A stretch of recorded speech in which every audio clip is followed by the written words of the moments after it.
time of year, you don't have to drive very far to find a high school basketball tournament.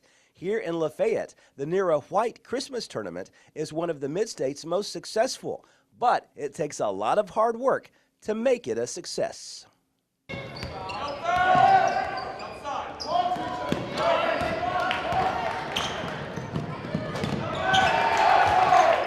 When do you first start planning for this year's tournament? Probably as soon as the season's over. You start, when you go to the state tournament, you start putting out things, inviting people to the NeraWhite tournament. Then you get it put on the website, and then you start trying to filling in games. And usually you'll get 5-6 teams pretty quick. That's that last 2 teams that you're waiting on. This year, Webb School, boys and girls, added late to get us to 8 boys and 7 girls, and then Alcoa added. Actually, it's like a month and a half ago. So it's like sometimes it's right up to the very moment that you're getting teams lined up to come in. Is it a little nerve-wracking when you're trying to get 8 on both sides? Yes, sir, it is. It's the whole time you're so worried you're not going to have enough people to play. You don't want to, there's been 6 teams, you're okay. You can have a tournament, 7, you're good. If you get below 6, though, you're looking at, maybe we need to play a round robin, maybe need to add another day to the tournament.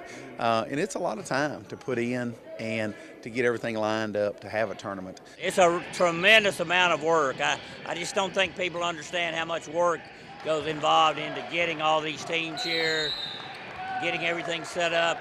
This school is really good. We have a great athletic director in Beverly Shoulders who takes a huge part in it. But to be honest, Coach Welch, the boys coach, he's really the leader of it, and I just kind of do what he tells me to do. We've really put in a lot of time on it.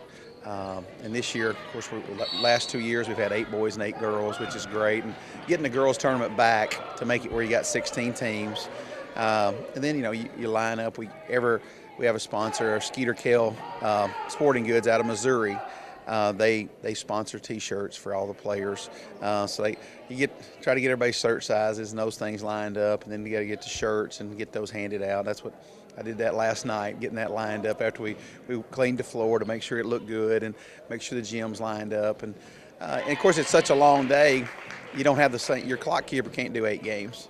Your gatekeeper can't do 8 games. Your concession stand people, you have to stagger it so that everybody's not going all the time. So there's a lot to it, and the boys program and the girls program both spend so much time on making sure everything's lined up. Talk about just the competition too. I mean, does it make your team better in the long run when you have really good girls teams in this tournament?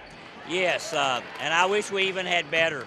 These tournaments, once you get a reputation for your tournament, which is just 38 years old, I believe. A lot of the time, if the host team is really good, unless you can convince some 3 or 4 strong teams to come, they necessarily want, because they don't want to go somewhere to get beat. Everybody wants to go somewhere to win. But I hope someday that we could have 8 really, really good teams up here in what we've done. But, we lost it up here for a while simply because the girls got so good nobody wanted to come and play. If you're a basketball junkie, this is the place to be for 3 days, isn't it? Oh, yes, sir. I mean, you can come out, you get 24 games for $18, $6 a day. You come in, it's only 75 cents a game to come in and watch a basketball game. And, it's really a good thing. And our community supports it well. And we've, it's good for us not to have to get on the bus and travel. Last week we went to Watertown, and this week to get to this, I get up and drive a half mile to school, and here I am the rest of the day. It's a long day, but you don't have to travel, which is so much better. Of course, this tournament is named after possibly Macon County's best athlete ever in NeraWhite. Can you talk about just what she meant to basketball in this county and why it's so important to name this tournament after her? I think her biggest exploits were away from here when she played at Nashville Business College and played on such a nationwide perspective. I once read that the U.S. women's team traveled to Russia, and the Boston Celtics traveled also over there playing the exhibition.